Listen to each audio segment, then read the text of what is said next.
Kinetics is what your body does to the drug, where your body takes the drug, where it will want to go, and where it will concentrate, and how you get it in, how it's absorbed, how it's distributed. Remember, what's the 4 words? What's the 4 words? ADME, it's not ADME. What's the 4 words? Yes, yes.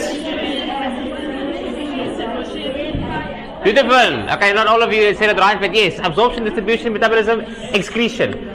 That's very important. So that's where we started, and now the molecule has arrived at the place that has to start doing something. So now we're transitioning from pharmacokinetics into pharmacodynamics.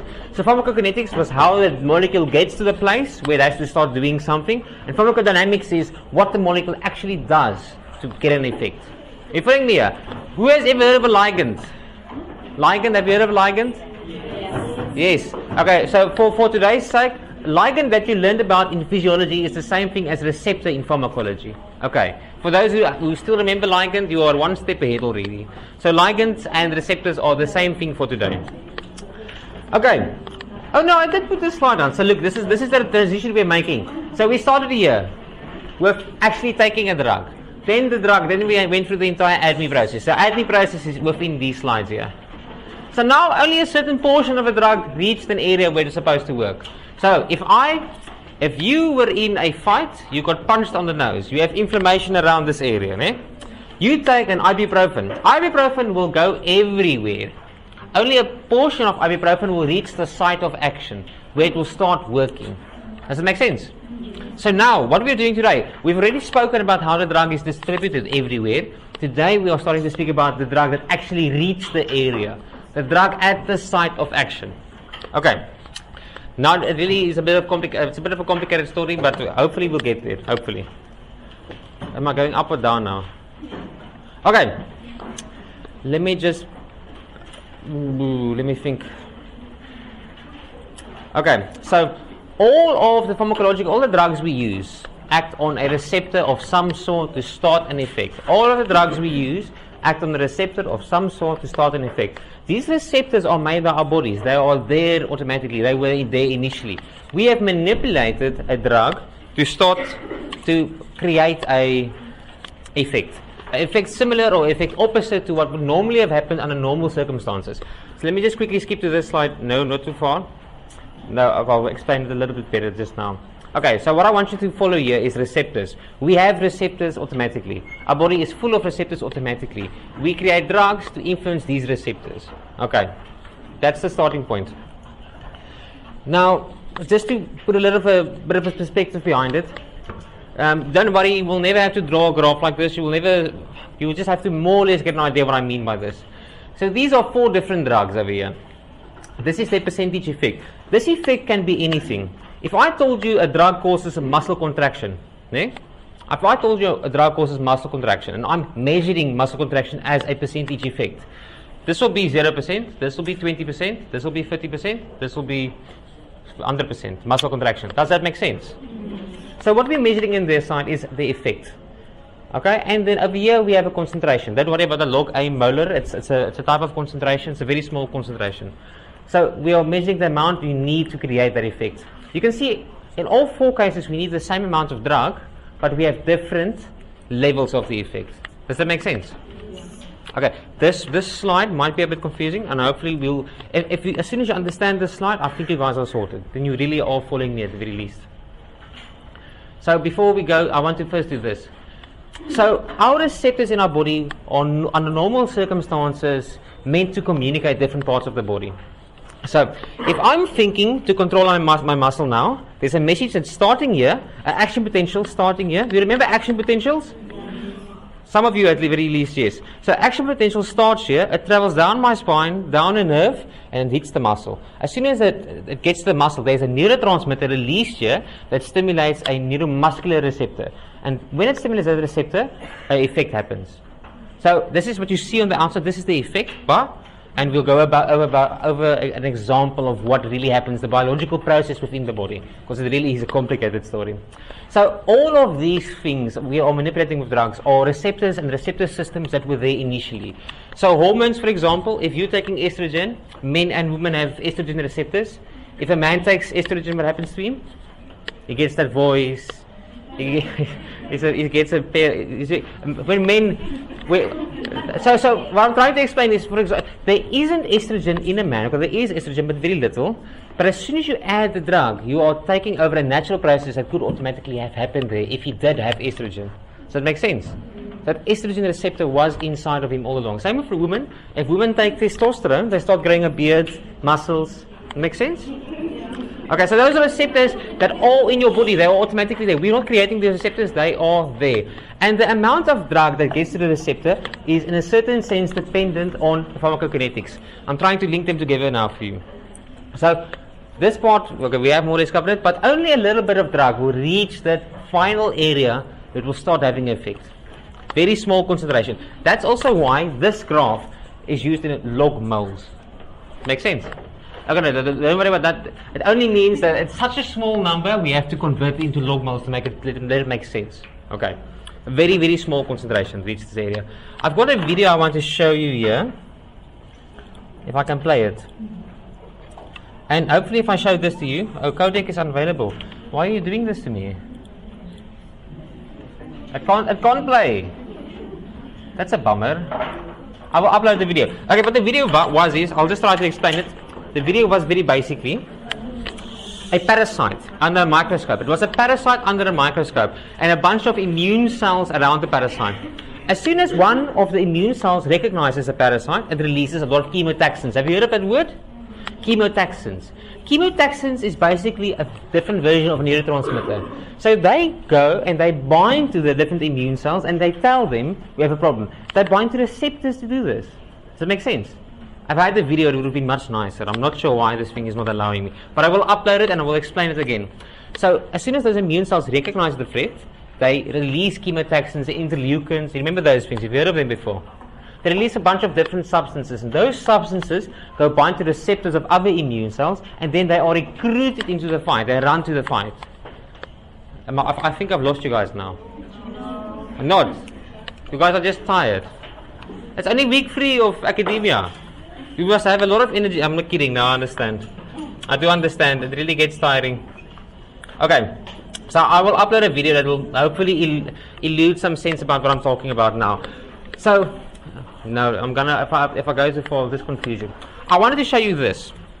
This is the 10 steps involved in a muscle contraction.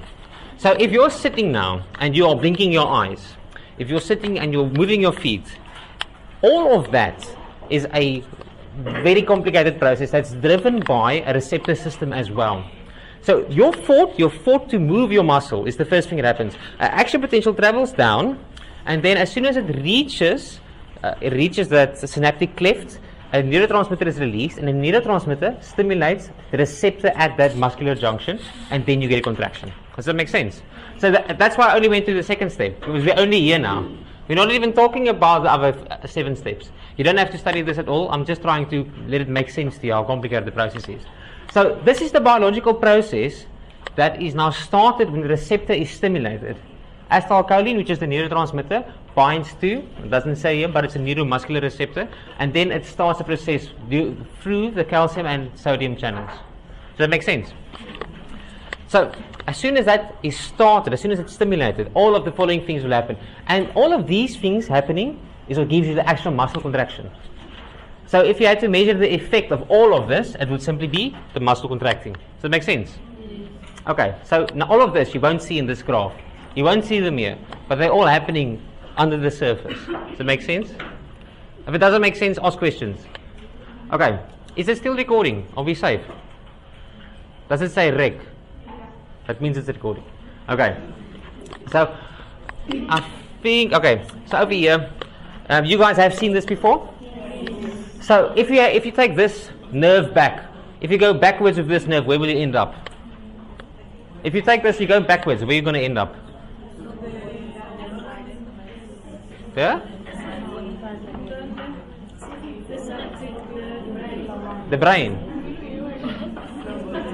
So it will depend. It will depend on the nerve, ne? It will depend on what nerve we are talking about here. So if we are talking about a nerve of the somatic nervous system or a nerve from the autonomic nervous system, it will end up in the hypothalamus. If you travel backwards all the way, this will be where the end effect should happen. Alright, this is what we are talking about here. So there are a lot of junctions in between, but we are not concerned with those junctions now. We're concerned with the very end, where the effect will happen. That's what we are concerned with. Does that make sense? So if I told you action potential happened here, what do you think will happen in this inside of the synaptic cleft? So I'm telling you that these are two different cells, né? Okay. So if I tell you action potential happened in this cell, what will happen here? Yes. Okay. Let's see if someone else heard you, because I don't think everyone heard. Pause, lady. Pause, lady. So what will happen if we have an action potential in this cell? What will happen in here? You can nominate one person. Yes, please tell us. Boss lady, she's the boss, so she nominated you. You must tell us now. What will happen, guys? If we have the action potential traveling down here, activating this cell, what will happen? Boss lady, what will happen? You have to guess now, more. It's too late. No one wants to accept the nomination. Aye? Okay, so if we have, remember these are two different cells, ne? So if we have an action potential running down this cell, what will happen inside of the synaptic cleft after this cell has been activated? Aye? Transfer of ions. Okay, so not ions, but transfer of the vesicles. These vesicles will be exercised, I can't say that word. It will be released out of here. And then they will be able to go and bind to receptors. Exocytosis. Have you heard of that word? Exocytosis. Am I saying it right? How do you know I'm saying it right? Okay. Okay. So the idea is, remember, this is a message traveling through. The message is traveling through via action potential. Once the action potential reaches the presynaptic ganglion, it activates the cell, and these what do you call it? Vesicles. These vesicles carrying neurotransmitters will be released, and then they go bind to these receptors. Does it make sense? So if we are taking a drug, what we are actually doing is we are circumventing this, and we are concentrating only on this. So we create a drug that's similar or a little bit different to what's inside of these vesicles. Does that make sense? And then through pharmacokinetics, it gets distributed, and it gets to an area where it has a receptor it likes. It will bind to that receptor and cause the effect. So in theory, no, actually it's not in theory, it's true. So what causes muscle contraction is acetylcholine. Eh? If we took acetylcholine, we removed your muscle, we put it on a hook like this, and we pumped it full of acetylcholine, it will cause a contraction. Did you know that? So what we did is, for example, we did we shouldn't say, okay, so we took a frog. It was part of our experiments back in the day. We took a frog, we cut out its heart, no jokes, and then after you cut out the heart, you have a batch of different neurotransmitters. So if you inject adrenaline into the heart beats faster. If you inject acetylcholine, the heart beats slower. Does it make sense? Okay, so we are overtaking a normal system what would normally have happened. You guys are following me here, ne? Did the frog help? Do you understand better now? Did he want it to be something else? Okay. So let's take this for example. Why, if you are scared, why when you are scared does your heart beat faster? Tell us. No. Okay. So it was a bit fast. I didn't expect that. Okay. So why does it happen? Adrenaline, you're right. Adrenaline, yes. But why? Why? Because you're scared. But that's not the reason. That's like, look here. So you said because you're scared. Because you're scared isn't on the scale even. You're not even here at number 0. We are talking about this process, number 1 and 2. Why, when you release adrenaline, do you get your heart to beat faster? Because of a pressure. Definitely not the pressure.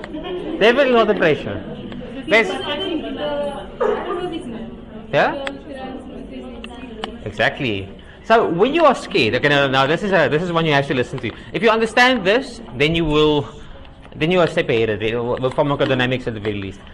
When you get a fright, okay, there's a big process happening in your brain that tells you have to now run. But when you get a fright, you release a stimulus that runs to your adrenal gland in your kidney, on top of your kidney. Do you remember that gland? Okay, and then you release a massive amount of adrenaline at once. So that adrenaline is like a drug. It will travel everywhere in your body. It's a normal neurotransmitter. It's a normal thing that we have inside of us. Ne? It's going to travel everywhere and cause the effect that adrenaline should cause. So when that adrenaline then binds to the receptors on the cardiac cells, they cause increased contraction and increased heart rate. Does it make sense? Okay, now there's also, remember, adrenaline is traveling everywhere.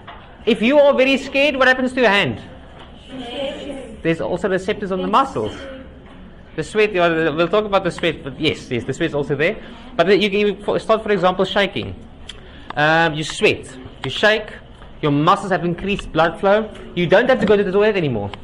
At all, have you seen? Yes. Hi? A synapse, okay? Yes. When you were explaining this, I got kind of lost on the drug being. So are you saying that, say you have action potential that will happen on the... Over here. Yes. So when you create a drug that has similar features with the neuroreceptors, things like that, does that mean that the drug will go straight to the receptors and leave the thing not activated?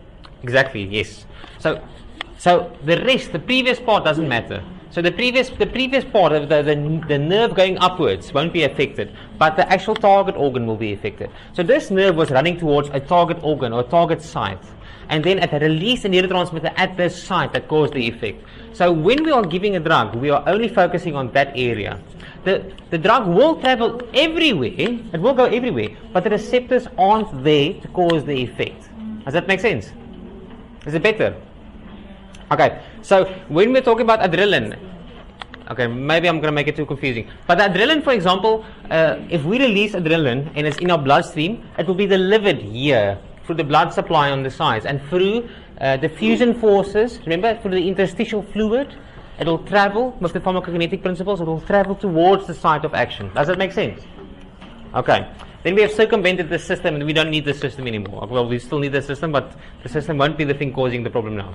So the system will like not be activated? The system will seem activated because the thing you are seeing is the effect. So if I can go here. So remember over here with the muscle contraction, for example, it started in your mind when you said, I want to pick up this. That's where it started. So, but when you are giving a person now something that causes muscle contraction, there won't be a thought that appears in his head at all. So it won't be activated upwards, it's activated downwards, if that makes sense. Does that make sense? So we wanted to pick up this. I want to pick up this. So I caused the action potential from my brain to travel down to my muscle, and then I communicate it, pick it up. So, but if I give you now acetylcholine, the neurotransmitter, directly into your muscle, you'll get this.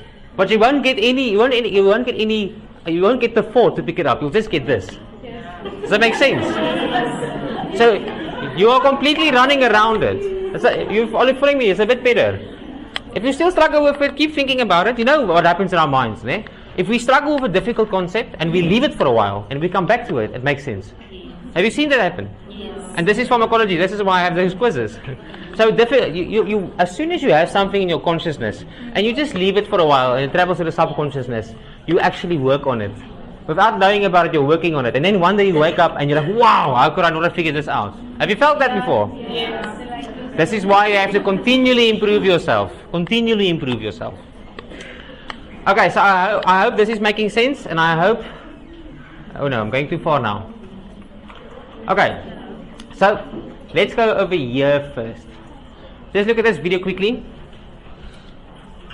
Okay, now maybe I shouldn't go that far. Let's go a bit back. I'm just trying to figure out what would be the easiest way to get there. Okay, so if adrenaline caused the effect to happen, or if acetylcholine caused the effect to happen, let's concentrate on the heart now. So let's say, remember when you were scared, your heart was beating faster. So that is the effect you want. So if we create a drug that works like adrenaline and stimulates the beta-1 receptor on the heart, that receptor we want to stimulate, and causes the heart to beat faster and harder, we are making an agonist. An agonist causes the effect to happen. If we do the opposite thing, we are creating an antagonist. So if you create something that sits on the receptor but it doesn't cause the effect, that's an antagonist. Have you watched the movies? In the movie, it's always a protagonist and an antagonist, the good guy and the bad guy.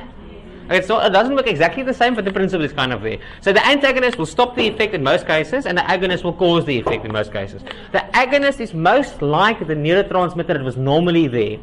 So, for example, I can't think of a nice example for beta-1 cells now. So norepinephrine, for example. Oh yes, and we have adrenaline and we have noradrenaline. You have heard of those, man? Have you heard of adrenaline and noradrenaline? So these are two versions.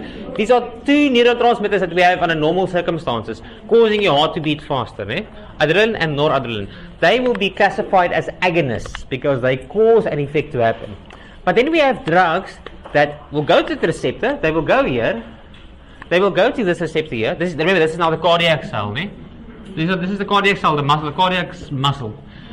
So we have antagonists will go to this area. They will bind there, but they will not cause an effect. Does that make sense? So that action potential will then be terminated. If there's no action potential, you don't get activation of this, and the heart won't beat faster. It won't beat harder. So if we were to translate this idea to the muscle, if we could give you a acetylcholine antagonist, the muscle will not contract, the muscle will relax. Does that make sense? Do you know we have things like that? Have you watched that movie? There's Ace Ventura, I think it was Ace Ventura. They have that thing, they shoot him, and as soon as they shoot him, his muscles become numb. Yes, they gave him an antagonist. It was an antagonist of acetylcholine, an antagonist on the neuromuscular receptors, and then the muscles go numb. So, is it making a bit more sense? I'm very happy. Okay. Yes. Okay. So now we're here. So we talked about an agonist and an antagonist. So if a drug is an agonist or an antagonist, is mostly based on two of the properties of the drug. So these properties are affinity and intrinsic activity. Affinity is the drug's ability to bind to a receptor, but affinity doesn't mean it activates the receptor. So it can bind to the receptor and just sit there. Does that make sense? And then intrinsic activity is the drug's ability to activate the receptor. So if I ask you then, an agonist, what does an agonist have in terms of intrinsic activity and affinity? Let's see what's I?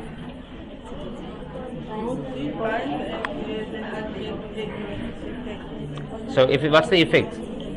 What's the effect called? It binds and there's an effect. What is that potential of the drug to cause that effect?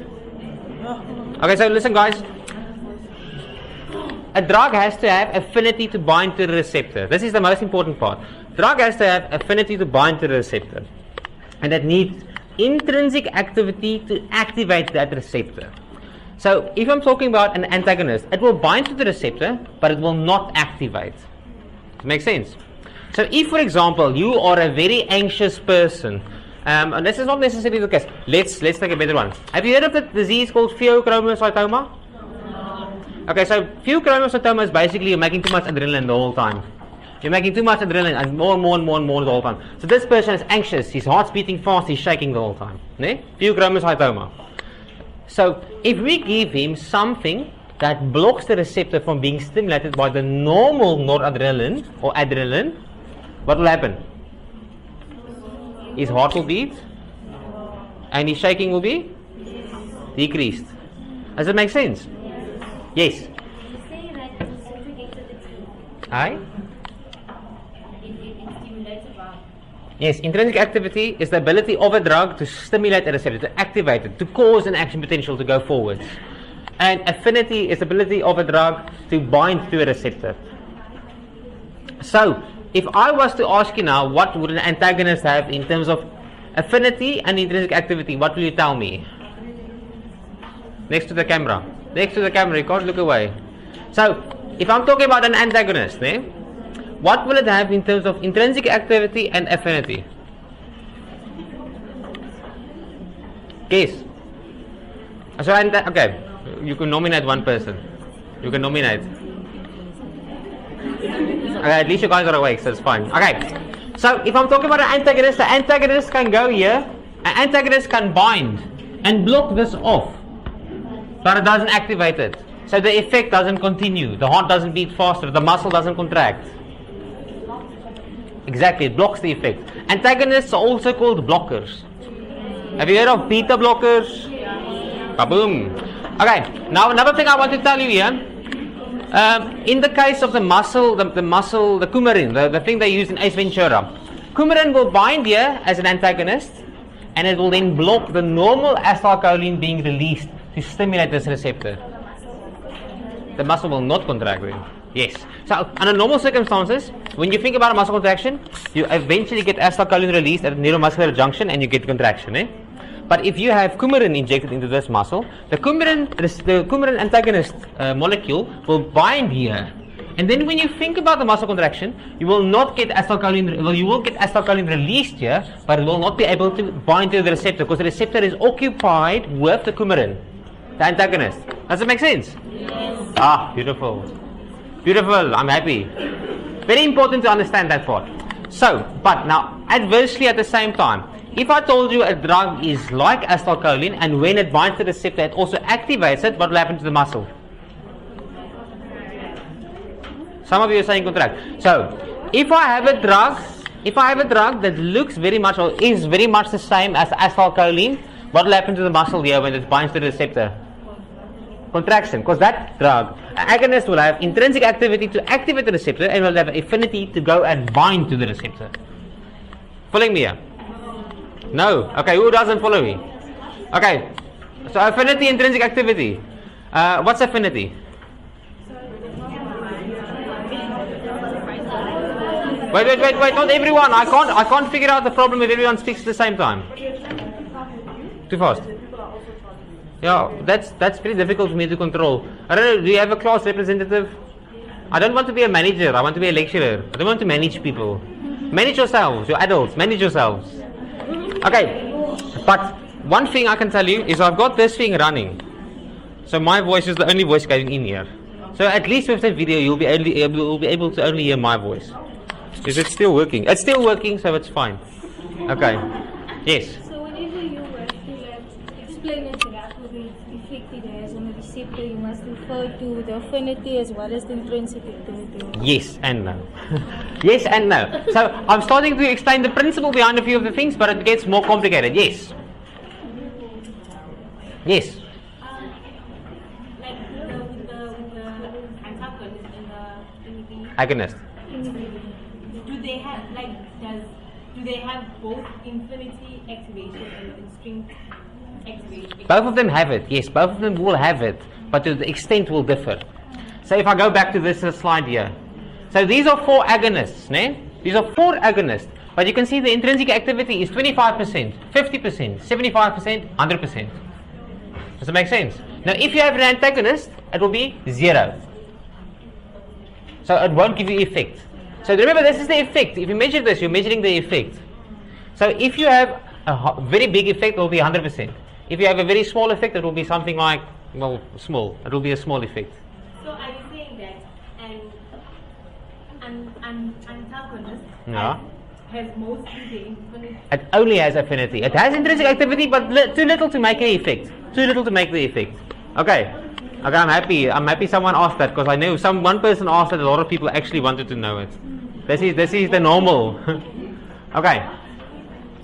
Let's see where we are. Okay, affinity, intrinsic activity. Hopefully we are done with it. We'll go over it again if we have to. Okay. So now one more question here. One more thing inside of this slide. If I put at the same time an agonist here and an antagonist here, what will happen? Aye? What's the level? Concentration. You said concentration. You said concentration. I think if like they equal, then there will be an effect. Exactly. Perfect. If they are equal and the one is 100% agonist and the other one is 100% antagonist, if they are the equal amount there, nothing will happen. But if I give you more agonist, what will happen? Effect will happen. Okay, and if I give you, let's say you had a lot of agonists, but then I gave you much more antagonists, what will happen? Perfect. These are competitive agonists and antagonists. Okay, so a competitive antagonist, because the antagonist competes to bind to the receptor to block an effect from happening. That's why it's called a competitive antagonist. Clear? Alright. Okay, so here is an example. Now this will make sense.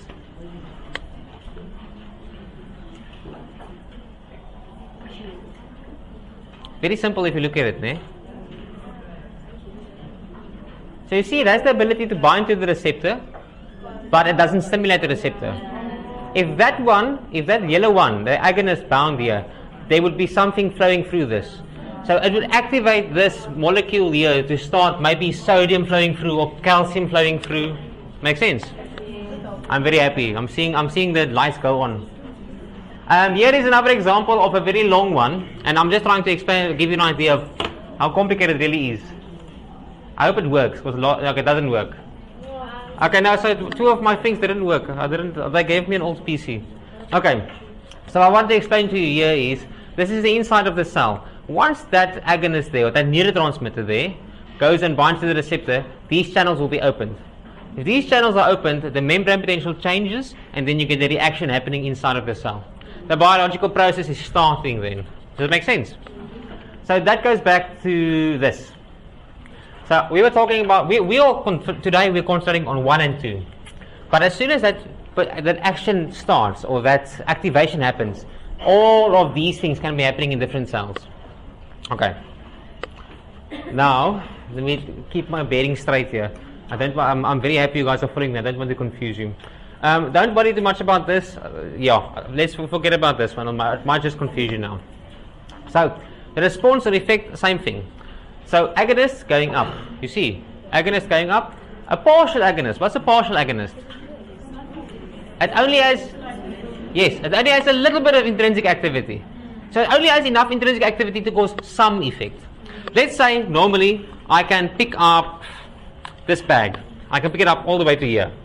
That's 100% effect. Let's say that is my 100% effect. But now, you put an antagonist or agonist, a partial agonist. Partial agonist in my arm. Now I can only pick it up to here. Does it make sense? But now there is a flip side to this as well. If you have a partial agonist only giving you some effect, let's go back here. If you have a partial agonist sitting here, a partial agonist, what will happen when the agonist is released in here?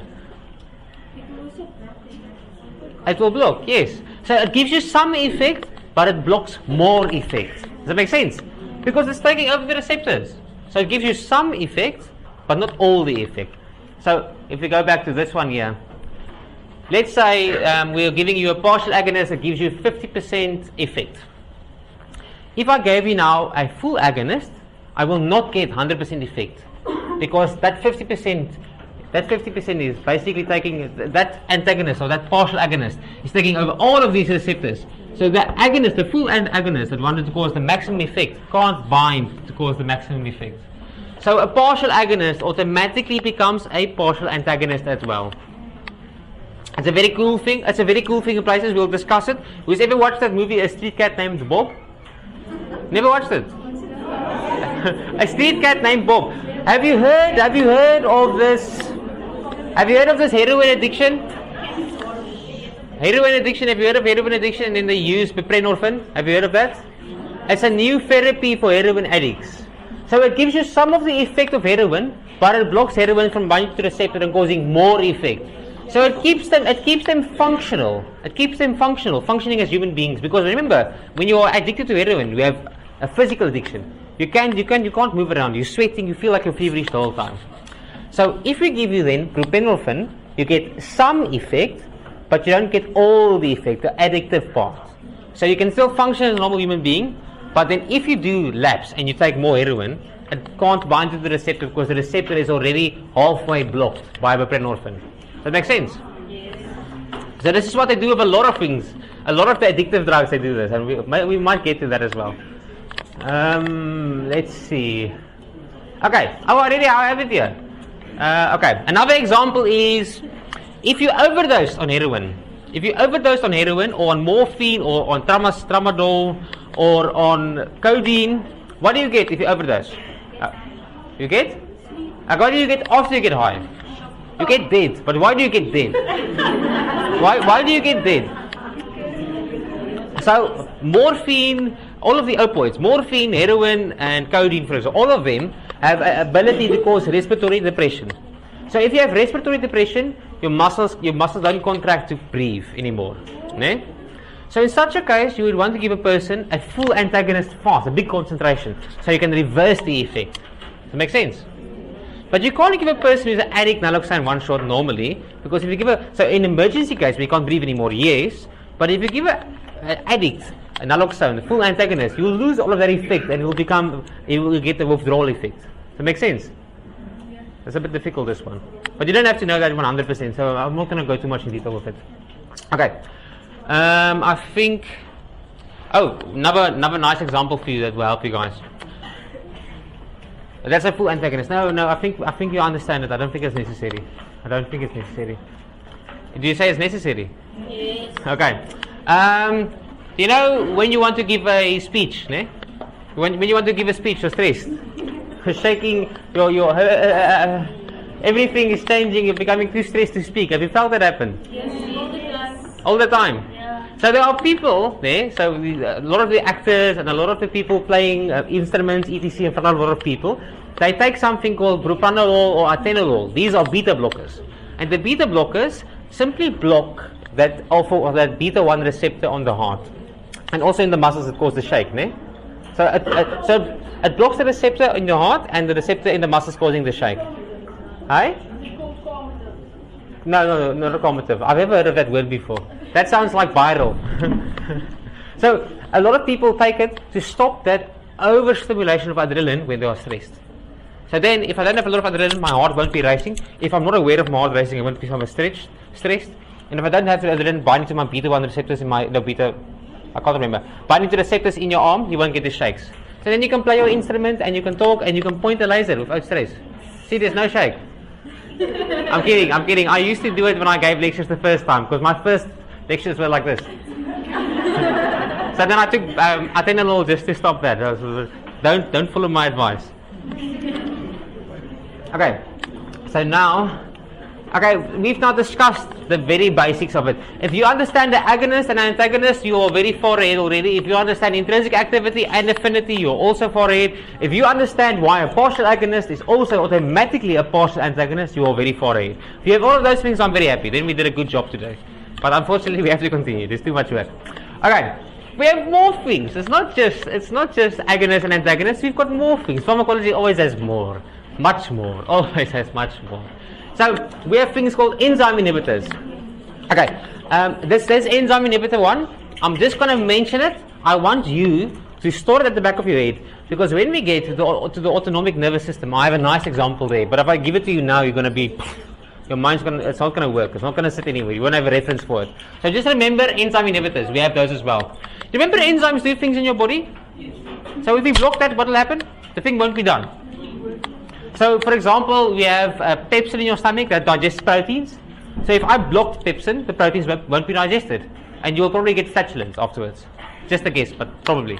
So, does it make sense? I just want to put it out there. You can deactivate enzymes as well, and when you deactivate enzymes, they won't have their effect anymore. Okay. We will go over a nice example later. Transport carriers. There's not a lot of examples here, anyway, so I'm just going to skip it. Storage receptor. Okay, we have storage receptors. A lot of drugs can act on storage receptors to cause the release of the neurotransmitters. So we have drugs that can stimulate the storage receptors over here somewhere. And not on this picture, but for example, they would be here. This is a very simplified picture, eh? Very simplified. I'll give you a bit more examples later of complicated pictures. So we have storage receptors here. And some drugs can act on the storage receptor, but they're also different, to give you a release of the neurotransmitter. Let's say, okay, a good example is cocaine. Cocaine will release dopamine and it will release adrenaline, those two things. And noradrenaline. No, cocaine will release dopamine and noradrenaline. That's how it gives you the high. The dopamine is what causes addiction. Dopamine is the one that causes addiction. That's now a center in your brain. If you get dopamine release there, you become addicted to something. Your body associates dopamine release with, I did something amazing. You didn't, you just snorted cocaine, but I mean, at least you think you did something amazing. So, a cocaine will act by stimulating the receptor over there, a storage receptor, and that storage receptor will cause the release of neurotransmitters. And in your brain, in the case of cocaine, it will be dopamine being released. If you take something like epinephrine, have you heard of epinephrine? Oh, epinephrine is the wrong one. That's not wrong. Pseudoephedrine. I've spoken about pseudoephedrine before, and ephedrine. Those ones cause the effects of adrenaline because they go to the adrenergic ends of the neurons, the adrenergic neurons, and they cause adrenaline and noradrenaline to be released. So they act on storage receptors to release adrenaline and noradrenaline, and then they cause the effects that adrenaline would have caused, even though the thing you took initially wasn't adrenaline, it was epinephrine. Not epinephrine, ephedrine. And I think I should pick names that are easier to remember, not so much similar. Does that make sense? So if I have a drug, let's say this was, once again, your muscle. If I have a drug that will cause the release of all of these without the thought of contracting a muscle, so I'm not thinking of contracting my muscle, but I have a drug now that will cause the release of all of this without an action potential, the muscle will still contract. So that drug could be something completely different, but because it releases acetylcholine at the very end, we still get the effect, even though it wasn't acetylcholine we gave to the person. Does that make sense? Oh no. Oh no. Okay. Is it too much information again? Yes. How much time do you have left? No, we still have to push. I thought today we were going to finish in an hour, but I'm trying to put the pace right. I'm figuring out how the nurses work, how you guys work. And I remember I didn't give this to the pharmacy students ever. I only did this myself, so I didn't know how fast the pharmacy students actually get it, or if they ever get it. Okay. Actually, I did a final year project with my final year students last year, and we compared the knowledge of nurses and pharmacists, and there was no difference. So maybe it's just us lecturers, the way we teach, everyone is just like, oh, and no one listens, but there was no difference. The way the things you guys knew about antibiotics and the things the pharmacists knew about antibiotics were so similar. No difference. I'm just putting it out there for fun. Okay. Yes. So those do we say other receptors, except specific receptors, you mean the activity is not specific? So are we talking about the releaser ones? These ones? Yes, these ones. Yes. The activity is not specific. It One will. drug can fix and another type can come and fix on the same. No. So it will depend on the drug itself. But a certain drug, a certain storage receptor agonist or a storage receptor binder, like ephedrine, will only affect those nerves that are related to the adrenergic system. So the nerves that contain adrenaline and noradrenaline. Does that make sense? I think I will maybe explain this better at a certain point, because I am still going to give you the autonomic nervous system, and within the autonomic system, if you understand the autonomic nervous system completely, all of the drugs are a joke. All of the drugs will be easy for you. Okay, so we have a place that we will have a lot of examples for you as well. So maybe also put this one, put these two, enzyme inhibitors and storage receptors, put them at the back of your mind. I think we'll get to a place where they make more sense, okay? We'll get to a place where they make much more sense, I promise. If today you are following me with agonist, antagonist, partial agonist so far, we are moving forward. Okay, plasma protein receptors. What will a plasma protein receptor be? Let's get some people awake. Time to wake up. What is a plasma protein? Give us an example of a plasma protein. No nominations. Give us an example of a plasma protein. I heard it. Carbohydrate, a plasma protein.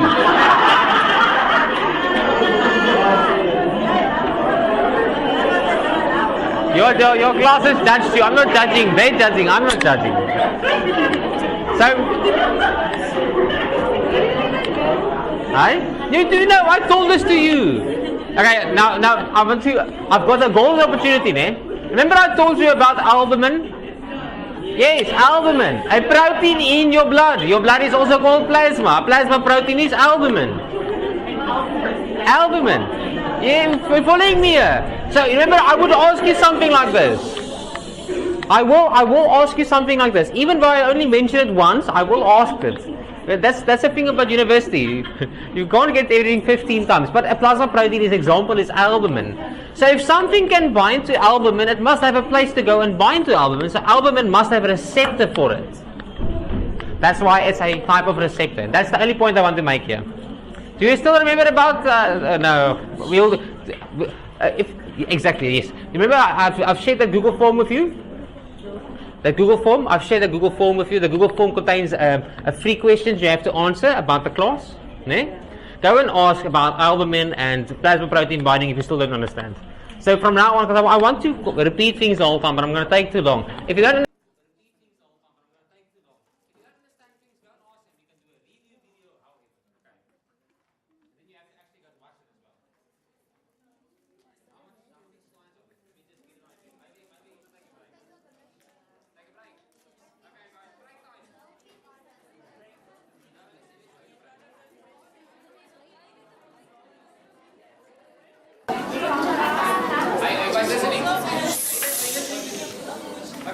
listening. So you go into my Canva, you go on to your announcements, and you're very slow. You go into announcements, you'll see my announcement I have there. My announcement is for discussion in the next class, and I'm discussing it. And then you go in there is one that says class questions. And when you see class questions, you go in there, and then you will have to fill out the Google form, and you have to add your email address. This is your student email address. I need that so I can take attendance, who actually did it. And then you have to ask a question. Doesn't matter. No, that does matter. That has to be a pharmacology question. And then you have to give feedback about the class in a positive way or a negative way. No, you have to give both. So you have to, if you want to think of something positive, say at least I attended. So, and it really is impossible. It's impossible not to have a question. It's impossible. You have to have a question. Okay. Now we're back. Now we can hopefully finish. I don't think this will take too long. Is the video still running? It's still running. Did it say? Yes. Okay, this one is running. Everything is running. Okay, let's go on. This is the following order. Otherwise, I have to speak to all of you there, and then you won't hear me. This way you can hear me. And also, when you have to go slow motion in the video because I'm speaking too fast, then you have one that is very clear. Hopefully that will do you. Okay, guys, remember enzyme receptors, and storage receptors. We will talk about them later. Enzyme receptors and storage receptors, we will talk about them later. They come about a bit later. Now I have another example for you here. So the relation between an agonist and an antagonist was actually very similar. An agonist and antagonist actually look very, very similar to one another. So this is an example for you between a man and a woman. How different does a man and a woman look to you? Right? How different does a man and a woman look to you? Not very. Very. So a man and a woman. How different does a man and a woman look? How different? So let's say a very muscular man. Guys! No one, please keep quiet. Okay, so let's say a very muscular man, he's got very big muscles, he's got a lot of hair, he's got chest hair, he's got a bald, and he's got a mustache, you know, he's a bit fat, he's got the gut, big arms. So let's say that's the man you're using. And then you've got like, who's that new Miss World something, Demi Lee? I thought you guys would need to know. So let's use that example. So you've got a model on the one side, very thin and very small, and you've got this very manly man. The only difference, not the only difference, but one of the main reasons is this, testosterone and estrogen. Testosterone and estrogen. Just look at how similar the molecules are. Look at how similar the molecules are. And it creates such a massive difference. So what I'm trying to tell you here is, a very small change in the molecule can make a completely different drug, a completely different substance, a completely different effect at the end of the day. So if you're creating an antagonist might mean that you just remove this section here, and then it becomes a testosterone antagonist. Now this is an agonist. If we remove this, it becomes an antagonist. So small changes in the molecule itself gives big effects. Does that make sense? So don't worry, you will not get these pictures to draw. I will not ask you to create the magical change that gives an antagonist. That will not be necessary. I just want you to understand that small differences, big effects. Okay. Are you understanding me here? Okay, let's see. I've already spoken about this a little bit, but this is now something that's very important. So, selectivity of a drug. Your selectivity of a drug to go and bind to a certain receptor will in a certain degree give you an idea of how many side effects the drug will have. So, if I tell you, I'm going to use this example, adrenaline. Adrenaline can bind to beta-1 receptors, beta-2 receptors, beta-3 receptors, alpha-1 receptors, alpha-2 receptors, and alpha-3 receptors. Okay, this is not true, man. It can bind to all of those different kinds of receptors. So, if there are so many receptors that are activated by adrenaline, what do you think will happen?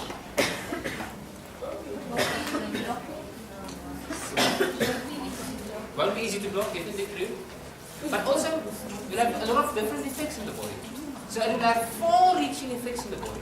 So when you have adrenaline running, your blood pressure increases through the roof. Your glucose goes higher. Your glucose in your blood goes higher. The blood flow to your muscles is larger. Your heartbeat is faster. Your heartbeat is stronger. All of these things are happening at once with adrenaline because it stimulates so many different receptors.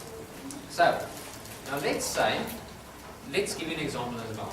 Let's say you had an asthmatic patient and he has asthma. For asthmatic patients, you want to give them a beta-2 agonist. Right? You give them a beta-2 agonist, the lungs open up. Right? What is that? What is it? Asthma. No. Beta-2. Oh, it's a receptor. The beta-2 is a receptor. Okay, I'm going too fast now. Okay. So you have different receptors in different parts of your body. Eh? So for example, just to give you an idea quickly, you have in your heart beta-1 receptors, you have in your lungs beta-2 receptors, you have in your arteries alpha-1 receptors. So you have a lot of different receptors in different areas. So those areas don't have all the receptors, they have certain receptors. So if I give you a drug that can stimulate all the receptors in all those different areas, you will get more side effects. So when a patient is an asthmatic, so he was lying down, he is getting an asthma attack, and you give him adrenaline, you will give him all of these side effects. Because you only wanted the bronchodilation, you only wanted the lungs to open up. You didn't want the other effects. So all of the other effects he's getting now are side effects. That makes sense? Okay, so we will go into that much more of the autonomic nervous system. The receptors are in a bunch of weird places, different places. Okay, another example for you here is, in your heart you have beta-1 receptors. You don't have beta-2 receptors in your heart. You only have beta-1 receptors in your heart. In your lungs you only have beta-2 receptors. Okay, no, sorry, you have beta-1 in your heart. I didn't say beta-1 here. Yes. Okay, in your heart you have beta-1 receptors. In your lungs you have beta-2 receptors. If you agonize beta-1 receptors, you only get the effects of the heart. If you agonize beta-2 receptors, you only get the effects of the lungs. Okay? So, if a person has high blood pressure and we want to treat it with a beta-1 antagonist, then you can give atenolol, and atenolol won't cause any adverse effects to this person. But if you give a person who's, for example, an asthmaticus and has high blood pressure, propranolol, you might give him an asthma attack because beta-2 stimulation causes bronchodilation. So if he can't get stimulation for his asthma pump because he has an antagonist blocking it, he will go into an asthma attack line. So I think I'm going a bit fast with this one as well. Let's go here again. Okay, so we have a patient. This is now a clinical one for you. This is a very easy one to remember. You have beta-1 receptors in your heart, you have beta-2 receptors on your lungs, in your lungs. Beta-2 receptor stimulation causes bronchodilation, lungs opening up. Beta-2 antagonization causes lungs closing up. Okay? So, if you have a patient who is an asthmaticus and you give him a propranolol, a beta-1 and beta-2 blocker, that's beta-1 blocker and beta-2 blocker, you would give him bronchoconstriction. So you would cause an asthma attack in that patient. If you gave him only atenolol, which is only a beta-1 blocker, you would only have the suppressed heart rate, not the side effect of a bronchoconstriction. Does that make sense? So because that drug is more selective, you get less side effects. And that is the entire idea of it. I will give you more examples in 2 seconds. And let me just think of them first. Remember I had that cetirizine? That they call it a new generation antihistamine. The old generation antihistamine was multipotent. So what multipotent means, it stimulates more than one receptor. No, it blocks more than one receptor. So the old generation antihistamines blocked histamine 1, it blocked muscarine, and it blocked dopamine 2. So because it's blocking unnecessary things, remember you only want the antihistamine effect, you don't want the other effects. So because it's blocking more receptors, you get side effects. One of the side effects was dry mouth, for example, all the antihistamines. And that's because it blocks the muscarinic receptors in your mouth. Does that make sense? The new generation antihistamines only block histamine 1 receptors. So because they only block histamine 1 receptors, they don't have as much side effects. So receptor selectivity, the specific, I can't say it. So a drug being more specific, less side effects. So we want drugs to be as specific as possible. The more non-specific they are, the more side effects you will have. So there are drugs, for example, that can exhibit an effect on 15, but not that much. Let's say 5, 6 receptors. Those drugs will have much more side effects. The drugs that are very selective on a certain enzyme or a certain receptor, much different story. Make sense? I'm guessing at this stage of the game, every single time I've seen on every Thursday at this stage, I get much less yeses. So I'm thinking it's a failure. After you guys relax for 2 minutes, you have to keep relaxing. You're tired now. Okay. So I think that when I explained well enough, and you have your video, so you can go back and review it. Another type of antagonism is a physiological antagonism. So what this means, I'm going to use the autonomic nervous system here again. And the autonomic nervous system is divided into 2 branches. You have your parasympathetic system and your sympathetic system. Your parasympathetic system is rest and digest. So that means you're sitting back, your stomach is moving forward, peristalsis is increased, and you're just relaxing. Just think of your stomach now, don't think of anything else. So rest and digest, stomach moving forward, you're relaxing, you're digesting. That is the parasympathetic system. During the sympathetic activation, the adrenergic system, the opposite happens, the stomach stops. Doesn't move forward. So these 2 systems work on entirely different receptors. The one side you've got muscarinic receptors, and the other side you've got adrenergic receptors. They are completely different, and they cause opposite effects from one another. Does that make sense? We will go into that as well. That is an example of physiological antagonism. Another example of physiological antagonism is estrogen and progesterone. So estrogen would be caused with endometrium to proliferate, making ready for pregnancy. Progesterone would maintain it, but not cause it to proliferate. Did you know that? So these 2, progesterone and estrogen, are very different, but they are physiological antagonists. They work in opposite directions. They work in different ways, on different receptors, not on the same receptor system.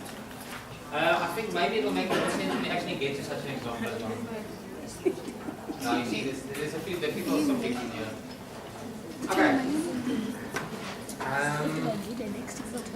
Does physiological antagonism make sense? Not really, I'm not getting it now. Okay, I want to give you one example of physiological antagonism again. So remember, this was one system. Okay, so this was, for example, let's say this is the muscles within your gastrointestinal tract. This is the muscle within your gastrointestinal tract. This is the nerve from the parasympathetic system. Then on the next side, you've got one here as well. This one is from the sympathetic nervous system. It has different neurotransmitters on the inside here, and it has different receptors on the inside here. It's completely different systems, completely different nervous systems, which cause opposite effects. So the one will cause food to move faster, stomach to contract faster, the other one will cause food to contract slow. Muscles to contract slow. So the one side you get more digestion, the other side you get less digestion. So it is the same receptor organ, it's the same organism at the very end of it, but it's 2 completely different neurons running down towards it. Those completely different neurons give you opposite effects from one another. Okay. Makes sense?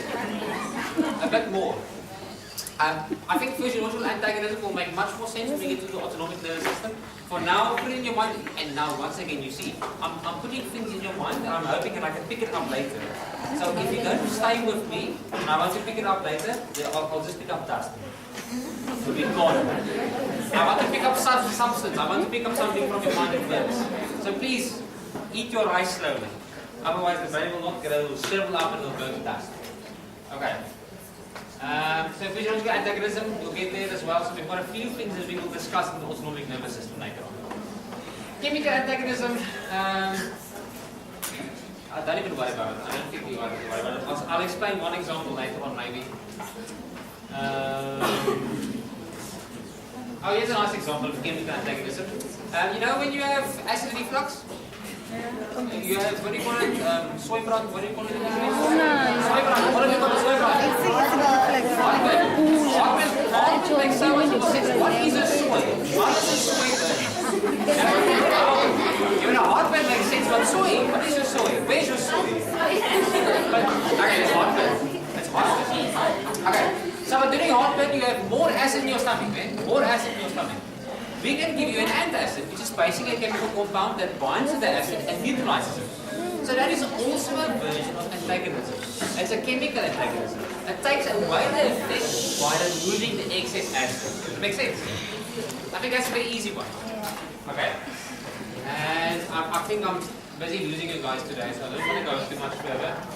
Structural analogs will be things like testosterone. You can make drugs that look like testosterone and act like testosterone. You can make, think for example on your birth control pills. Your progesterone and estrogen. We've got so many structural analogs that work the same way, but it's not estrogen, it's not progesterone. We've got drugs, for example, in breast cancer we use tamoxifen. Tamoxifen is a structural analog of estrogen, but it is only an agonist in certain areas and an antagonist in different areas. So it's an agonist in being a lady, in different areas, and it's an antagonist in growth, breast growth. So that's how it versus cancer. Does that make sense? A little bit. I'm not going to go into too much detail about it. Another example is things like the ARVs, tenofovir and imidristabine. Have you heard of them before? Not yet. We will hear about them a lot. We have 6.84 million South Africans with HIV. 6.84 million. We have 2.3 or 2.8 million on treatment. You will hear about ARVs a lot getting people. A lot. Right? A huge gap.